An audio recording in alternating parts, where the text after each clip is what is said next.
Hello everybody, my name is Carl, this is the9, and welcome back to another video. Today in this one we'll be doing another tier list video, and in this one we'll be covering Handtraps post Cyberstorm access. Yes, it looks to be a format where Handtraps are going to be slowly coming back in thanks to some new release decks in Cyberstorm access, specifically being Purely and Super Heavy Samurai. So without further ado, let's get straight into the tier list, shall we?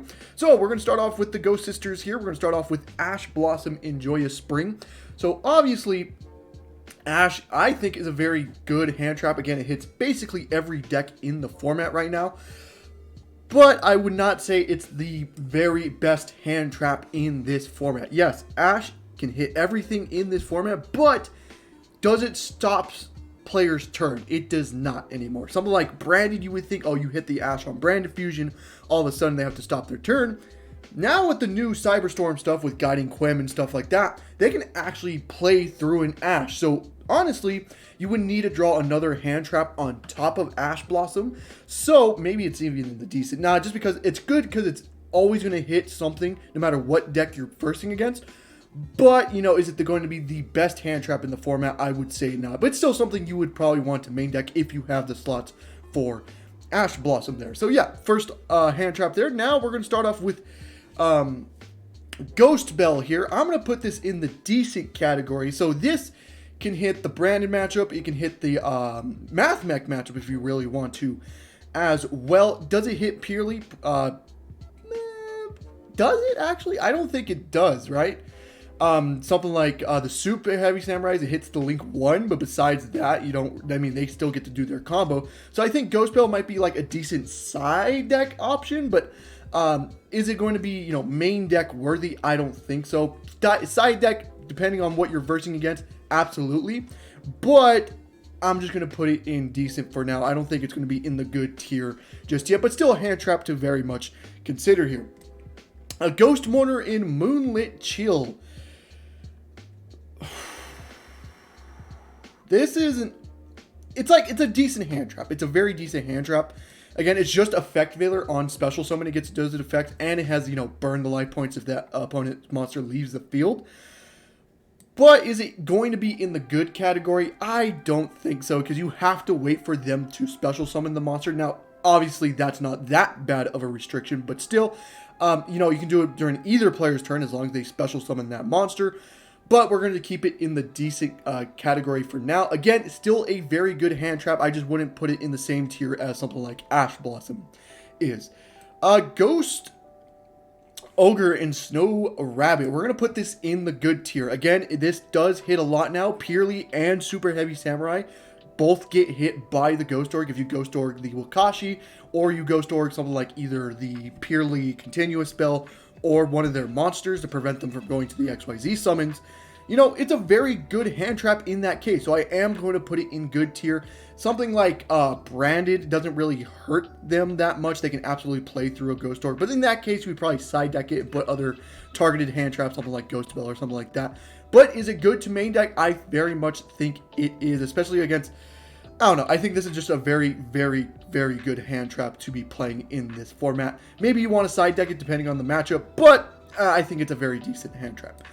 Ghost Reapers in Winter Cherries. I'm going to put in decent. It's a very decent hand trap. Again, it depends on what you want to play in your extra deck, because obviously you need to, if you're not playing the cards you want to hit off Reapers, then you obviously have to play them as worthless extra deck monsters. But if you have the space to put in those worthless extra deck monsters so you can turn Reapers live, it's very insane, right? You hit, if you're versing the Exo Sister matchup, or not Exo Sister, you're versing the Purely matchup, you hit Noir, that's insane. All of a sudden, their biggest monster in their deck is you no longer have to worry about. You're versing Castria, hitting the Arise Heart is absolutely insane in that matchup as well. Again, there's instances, something like the Super Heavy Samurai, there's not really one card you can hit and all of a sudden their plays are turned off. Obviously, they can still continue to do plays if they really want to.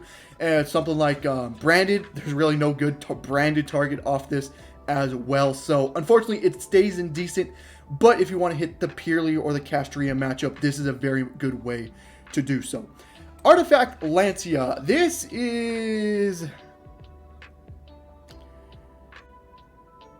pretty bad, I would say. I think it's pretty garbage. Like, maybe mediocre. Like, the only matchup you would put this in is probably Castria, and that's about it, because every other matchup does not care about Lancia.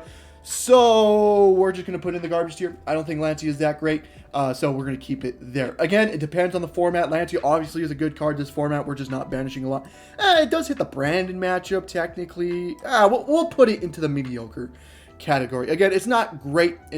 I wouldn't play it if I were you, but if you have Lancia and nothing else, sure, why not?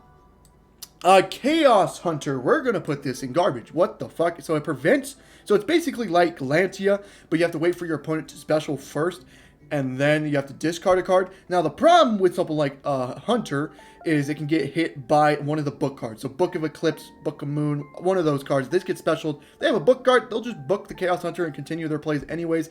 Again, I don't feel like Lancia or Hunter are very good this format. Maybe I throw Lancia back to garbage. I don't know. We'll keep it in mediocre. I think Lancia is better than Chaos Hunter, though. So we're going to put Chaos Hunter in garbage. Skullmeister, also garbage. There's just nothing activating in the graveyard this format. Ghost Bell doesn't need to hit the graveyard as long as something is trying to move something out of the graveyard. Ghost Bell can be activated, but Skullmeister, the card specifically needs to be activated in the graveyard. And there's really no deck that's doing that right now. So Skullmeister, pretty fucking bad right now. The Bestials. So we're going to count all the Bestials in here. You know, the Druisworms, the Baldrakes, all that. So, as a hand trap, they're probably like either the bottom of decent, the top of mediocre kind of thing. But as a deck concept, if you're playing like Bestial Synchro, Bestial Dragon Link, whatever, this is a very good engine. But as a hand trap itself, it hits the Brandon matchup pretty well. It hits the Mathmech matchup. But every other matchup, it's pretty much basically worthless against, unless you're versing another like Bestial Synchro kind of deck. So right now, we're going to put this in the bottom of decent. Like, I feel like there are still more things, because they are just fat bodies that you have to deal with, especially Magnemite being able to get follow-up as well is very insane. So as a hand trap, I don't think it's at the bottom of decent, but as a deck concept, like as an engine for a deck, I think it could be all right, this format. DD Crow.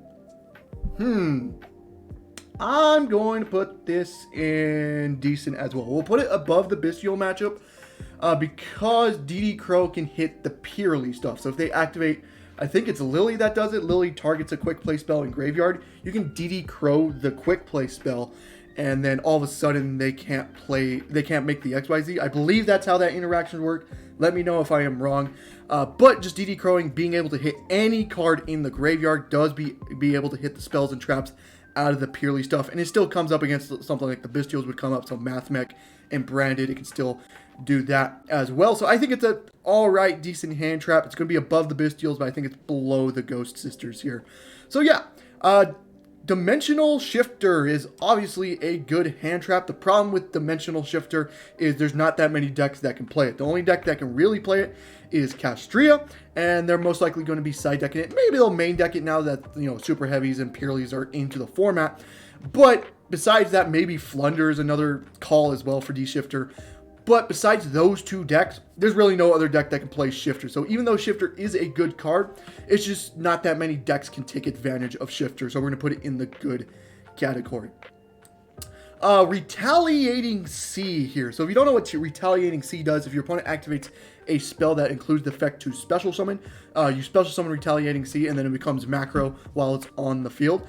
I think this is probably in mediocre. So the only matchups that technically hits is Purely, and Branded technically is the other matchup. Yeah, that's really the only two matchups that this really comes up against. So if you're like a budget option player and you don't have like anything to out the Purely stuff, this could be a nice side deck option. Against Branded, like Branded can still very much just do their plays under Retaliating Sea, so I don't think that's really that great. So we're gonna leave it in mediocre for now. I forgot the name of this card. It's the new C card. It's when it can special summon when your opponent special summons a monster, correct? And then in the end phase, destroy all monsters your opponent controls. Again, probably garbage. Again, this is always one of those cards. It's dependent on the format. But right now with, you know, super heavy samurais ending on omni negates and something like a baron that can pop a card, right? I mean, this just isn't that great of a card. It's pretty bad right now. Droll and Lockbird. Yeah, this is very, very good right now. This does hit a lot. It hits purely, or no, it doesn't really hit purely, but it hits, what's the fucking, Super Heavy Samurais. It very much hits that. Against something like Cash, it doesn't end their turn, but it could prevent them from getting to insane end boards. There's a lot of reasons why Droll is being main decked right now. It's a very, very good hand trap, but it might be one of those hand traps like in the beginning of the format, it's insane, but the more deeper we go into the format, it might be one of those things people figure out ways to kind of push through Droll. So right now it's very good, but it just needs to see where the format evolves for this, if it stays up here or not. But again, very good hand trap, Droll and Lockbird. Gamma, oh my god, Gamma. I want to put this in the top of good. I want to put it in very good. The reason why I want to do that, because this Gamma does stop Droll. So if you're a deck that does die to Droll, main decking Gamma is always just going to be insane to stop the Droll and stuff like that.